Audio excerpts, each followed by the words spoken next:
Fala galera, tudo certo? Deixa eu ajeitar aqui meu microfone antes de começar a falar com vocês. Espero que seja tudo bem, né?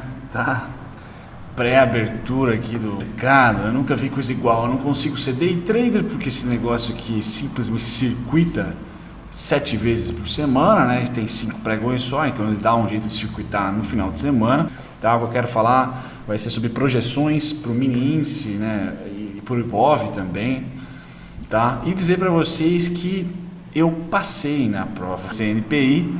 Então aqui está a APMEC. Na verdade, quem faz as provas é a FGV. Você, via prova da FGV, é aprovado ou não pela APMEC, que é o órgão da associação aí que fiscaliza os resultados e te certifica de fato. A FGV só faz a prova. Bom, e aqui eu vou trazer para vocês o quão catastrófico eu fui, tá? Em relação a duas coisinhas que eu realmente não sou bom, né? Eu vou ter que trabalhar muito para fornecer para vocês, se é que eu vou fornecer algum dia, conteúdos sobre legislação, regulação e fiscalização. Então vocês percebam aqui que de 13 perguntas eu tive a capacidade de acertar 8, de acertar 7, não 8 exatamente, tá? Somente. Então basicamente metade dessas questões eu errei, tá? Quando a gente vem para o mercado de capitais, aí sim, tudo bem, né? Melhores rendimentos aqui, 75%. Quando eu entro para a renda fixa, eu tomo um pau de novo, até pior do que legislação e sistema financeiro nacional, né? Chamo de sistema financeiro nacional aqui, né? Mas basicamente é direito você saber as regrinhas, legislações e as coisinhas mais chatinhas sobre o sistema financeiro nacional que nós temos hoje no Brasil, que não é tão simples, não é mega complexo, mas eu simplesmente achei que não iria cair tantas questões, tá? E caiu bastante, quase que o mesmo número de questões de mercado de capitais. E no que tange mercado de capitais, é importante colocar aqui para vocês também que tem leis, né? E vejam aonde eu tomei um belo crau aqui, foi leis das SAs. Então eu errei uma, acertei outra, 50%. Quando o tema foi bolsas, dentro do tema bolsas, eu tomei também no quesito leis, legislação, não sou muito bom, então acertei 75%. Depois, quando ações, operações, conceitos, que aí que você fala assim, caramba, isso que é CNPI, né? Não foi não, somente 2 questões. Então, o peso maior aqui, quando ele coloca bolsas, você pode ter aí em mente que muitas regrinhas, não focado em operação, não focado em mercado de ações necessariamente falando, mas sim sobre as regras da B3, sobre as regras da CVM, sobre as regras do Banco Central em relação às empresas. Entra aqui também legislação, tá? Nesse tema bolsas. Os outros que são mais específicos, como ações, como debêntures, como casa de rating em fundos de investimento, veja que rating em fundo de investimento nem caiu questões, tá? Caiu só lei das SAs, não caiu sobre debêntures ou notas promissórias, caiu sobre ações, somente 2 questões sobre ações, e bolsas em geral, regras da bolsa, regras da B3. Eu, como investidor de varejo, né, CPF e CNPJ, quais são as regras que eu tenho que seguir, o que a bolsa representa? Tá? Então aqui é um campo não operacional, um campo teórico, como eu falei, legislação, deveres, direitos, tá certo? Que você tem dentro da bolsa. Quando a gente vai para a renda fixa, eu teve matemática financeira e eu tomei na matemática financeira o que eu achei que eu não tinha tomado, 50% de acerto, ou seja, acertei 2 de 4. Então aqui eu falei para vocês que teve 3 questões que eu usei a calculadora HP12C, tá? E aqui eles colocam 4 questões de matemática financeira. Eu não vou me lembrar agora sobre o tema de fato, mas com certeza dessas 4, no máximo 3 foram de contas, tá? E eu tenho a profunda certeza que eu acertei 2 de conta, porque o resultado apareceu por lá, né? São alternativas e a gente não tem como errar, digamos assim, exato, né? Bom, de qualquer maneira, está aqui para vocês o feedback. No mercado de derivativos foram 4 questões, onde todas elas foram aspectos gerais de negociação no mercado de derivativos, tá certo? Então aqui um pouco mais direto, um pouco mais fácil de se ter acertos. Economia entra bastante, de novo, legislação, ou seja, conceitos teóricos, tá? Não teve sobre índices econômicos, não teve sobre índices de referência, não teve sobre índices de preço, coisas mais diretas, não. Teve definições, que eles chamam de definições de natureza econômica, tá? Ética e relacionamento, aqui é mais chuchu, é mais tranquilo, também legislação, só que são, se não me engano, são 3 legislações que nós temos que estudar. Depois, se vocês quiserem, eu passo para vocês os números, tá, dela, todas da CVM, mas são 3 legislações basicamente. Princípios éticos, aqui, galera, são mole, vamos dizer assim, é fácil, tá, um bom senso e canja de galinha, como diria Dona Léo, como diz Dona Léo, é mais ou menos o que a gente precisa por aqui. Governança corporativa é muito divertido, tá? E eu não fui tão bem assim, mas aqui são coisas divertidas. Então, por exemplo, conceitos, segmentos especiais da BMF/Bovespa, os índices que são utilizados. Aqui é bem legal, só que tem bastante coisa para se estudar, tá? Então, eu não tiro o meu da reta, fui mal, achei que eu iria bem melhor aqui, tá? Mas é isso que eu queria dizer para vocês. Tudo que envolve, por que a empresa tem governança corporativa hoje? Quais são as governanças corporativas? Então, novo mercado, você tem ali nível 1, 2, 3, tá? Tudo que envolve isso, mais os índices, né, que a gente norteia ali como investidor para procurar boas governanças. Eu não fui tão bem assim, né? Achei que eu iria melhor, né? Qual que é o último aqui? Integração, questões ambientais. Tá, aqui nós tivemos os principais desafios socioambientais e de governança. Eu tive a proeza de errar conceitos e de responsabilidade corporativa, acertei. Aí tem vários outros itens que podem cair. Então, qual que é o meu objetivo aqui? Antes de falar do índice, já que a gente está circuitado, esse negócio não anda, é para você que tem interesse em CNPI, tá? Saiba que eu não fui bem na prova, mas atingi o mínimo ali para se passar no conteúdo brasileiro, que eles chamam, tá? O CB.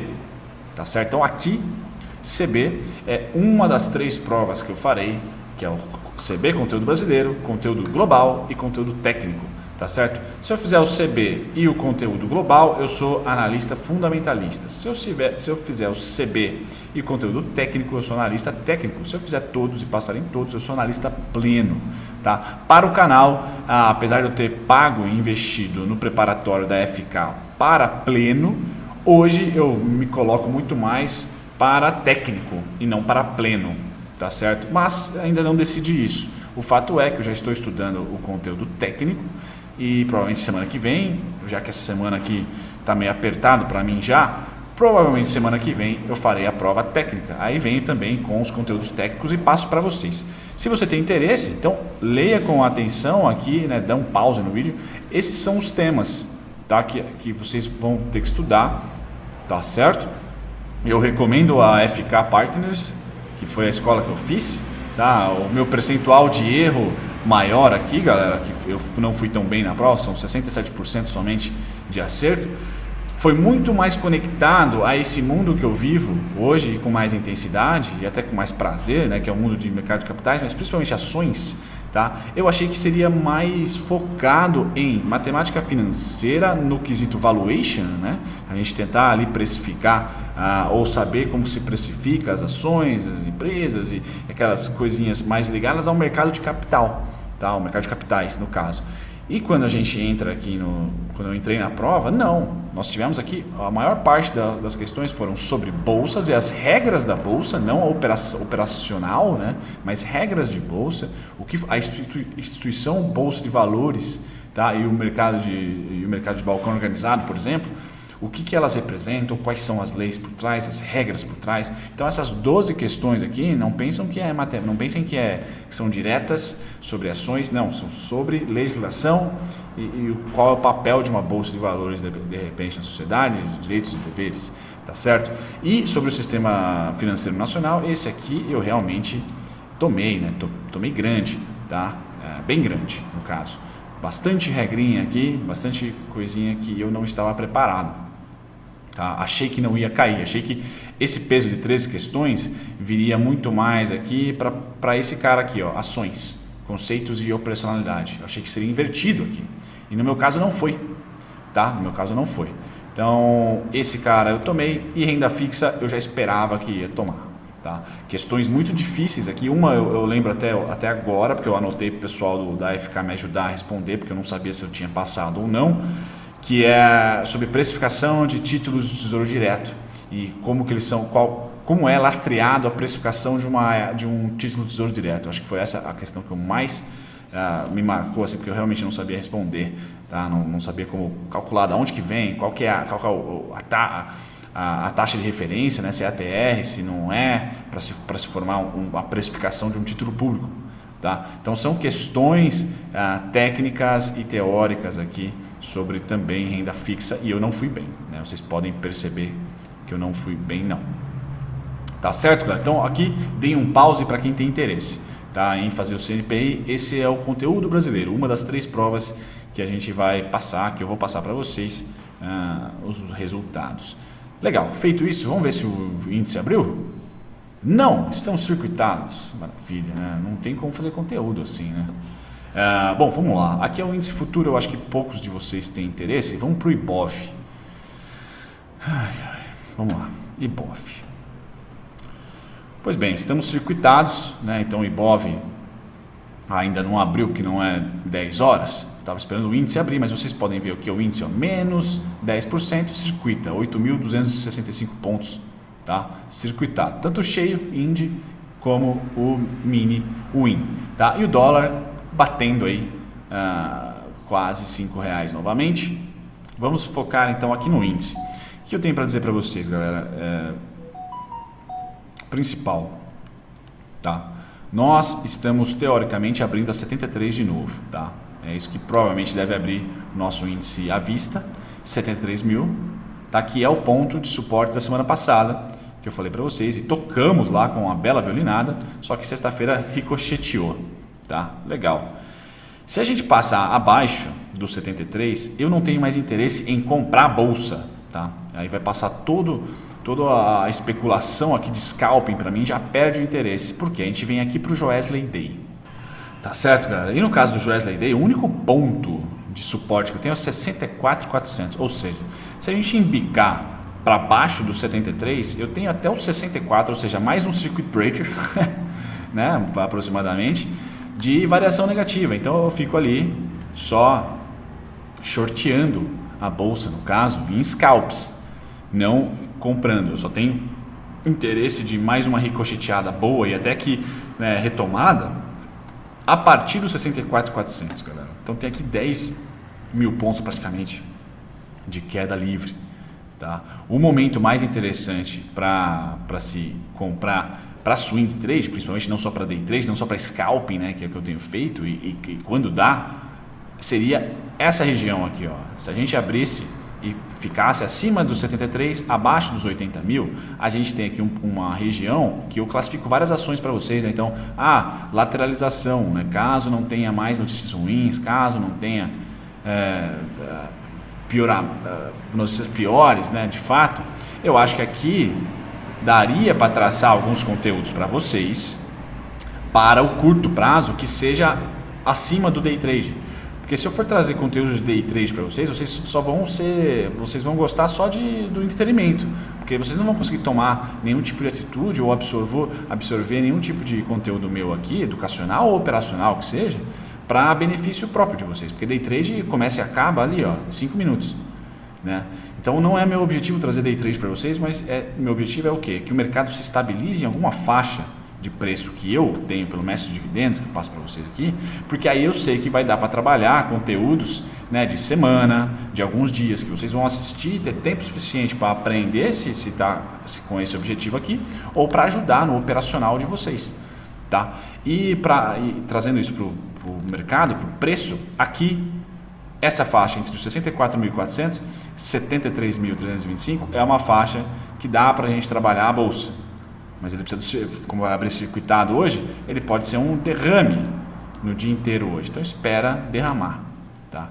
Eu gostaria que abrisse aqui, porque aí nós temos sim um movimento, uma faixa de preço onde a gente consegue estabelecer resistência e suporte dentro de um período de pelo menos um mês, Vá, a gente em maio começa os resultados, né? Então eu teria mais palpável para trazer para vocês algum conteúdo concreto de falar assim, ó galera, beleza, dá para se posicionar enquanto a gente estiver entre os 73 e 80, vai ter volatilidade, dá para se aproveitar isso no curto prazo. Mas por enquanto, com essa volatilidade louca, não tem ninguém no book, é ordem de mercado, é tiroteio, é scalping. Para quem tem experiência só, cada um no seu. Não tem como, na minha opinião, não tem como ser um canal de scalping aqui.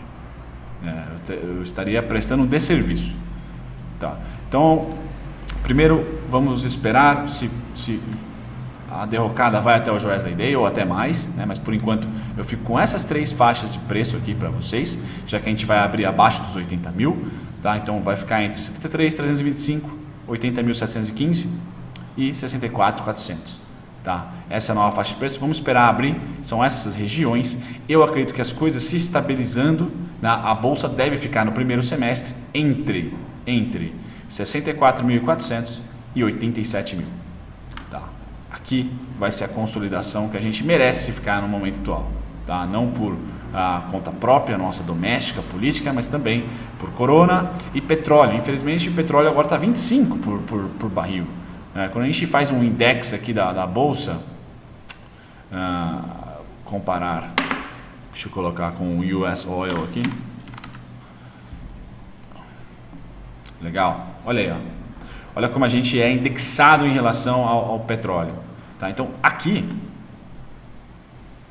tá? A partir somente dos 80 mil aqui, ó, a gente descolou do petróleo, o petróleo começou a cair. Tá? E a gente continua subindo, tá certo? Por isso que tem muito analista que fala, ó, a gente descolou da realidade, tá? Porém, o que acontece aqui? Quando a gente começa a subir e o petróleo a cair, a gente pega ainda um momento de subidinha no mercado. Então aqui, galera, é um pouco de o que nós temos aqui? Política, eleição. O que nós temos aqui? Reforma, tá?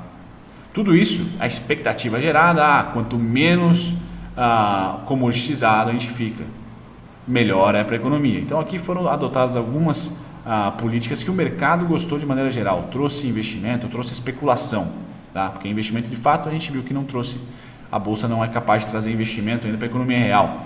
Tá? A gente tem esse dilema hoje para vivendo esse dilema, né? Um excesso de liquidez no mercado de capitais, não no mercado produtivo. Então a gente tem aqui esse descolamento, o petróleo cai e a bolsa faz o contrário, tá? E o dólar inclusive sobe junto com a bolsa. Então o dólar subiu, a bolsa subindo, aqui muita gente ficou confuso já, mas aí quando ele deu essa respirada, a gente estava nessa altura aqui, ó, certo? Andamos mais 2 pernadas, tá? Com essa respiradinha do petróleo aqui, ele derrocou abaixo dessa região, né? Nessa faixa de preço aqui, ó. Então hoje essa faixa de preço aqui é resistência para mim. Eu uso o gráfico do petróleo da mesma maneira, tá certo? Tá indexado, laranja é petróleo. Então qualquer retomada do preço aqui, tá? Para mim vai depender principalmente do petróleo e depois ou junto com o corona. Acho que eles estão no mesmo patamar, tá? Estão no mesmo patamar de importância hoje para a bolsa brasileira, né? Porque a Petrobras tem bastante participação aqui no índice, tá? A empresa mais valiosa do Brasil, tá? Principalmente depois que teve bons resultados devido não só ao aumento de produção, mas também às vendas feitas. Tá? Aqui dói bastante. Imagine que o planejamento da Petrobras era contando com o barril em algo em torno de 50, 60 dólares. 50, 60 dólares, tá? A 20 e tantos hoje. Tá? A Arábia Saudita anunciou que vai vender a 25. Isso não quebra só Brasil, quebra os Estados Unidos também, no mercado de xisto lá. Então muita gente está louca da cara com esse tipo de precificação que é alarmante para uma commodity tão importante como é o petróleo. Então veja aqui, petróleo derrocou, bolsa derrocou, legal.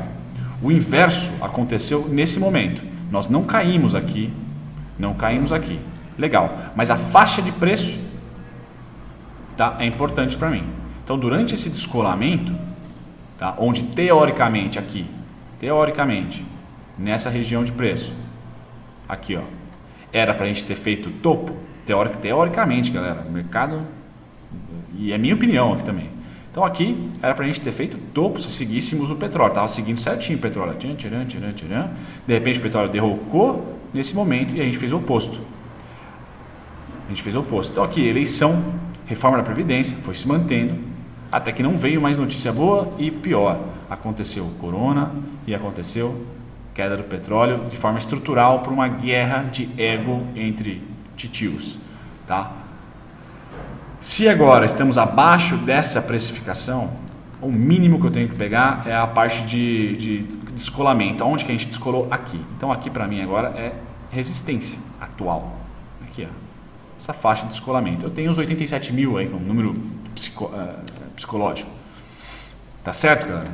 Então eu queria trazer isso para vocês, né? Por quê? Porque pode ajudar, e aí sim, né, nós temos um horizonte maior. Essa estrutura Petróleo Brasil é tão importante quanto Corona Mundo e Corona Brasil, tá? Para traçar um diagnóstico para a Bolsa.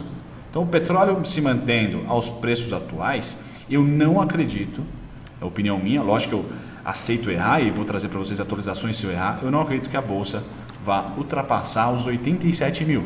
Pode ser por violinadas aqui, mas deve ficar, tá, se estabilizar, né, o Corona, por exemplo, e o petróleo continuar nessa faixa de preço, nós devemos continuar aqui, porque é o período, na minha opinião, onde a gente descolou do preço do petróleo, e agora o petróleo está até abaixo dessa região, até abaixo dessa precificação. Tá certo, galera? Então é isso que eu queria trazer para vocês. Infelizmente, vamos ver se o índice abriu. Não, o índice não abriu. É isso aí, galera. Fico por aqui. Espero ter ajudado. Eu, sinceramente, vou pegar meu dia e vou fazer outra coisa, porque simplesmente é pancada em cima de pancada, tá? Então eu vou esperar digerir hoje, porque, de novo, utilizaram um final de semana para falar que o petróleo vai ser negociado a valores ainda mais abaixo. Então, as sauditas falaram isso, acho que no sábado de madrugada, tá? Então, mais uma vez, um final de semana petroleiro para vocês e para nós e para todo mundo, né? Fico por aqui. À noite tô presente, ou à noite ou no máximo no mais tardar na manhã de manhã. Grande abraço, tchau, tchau.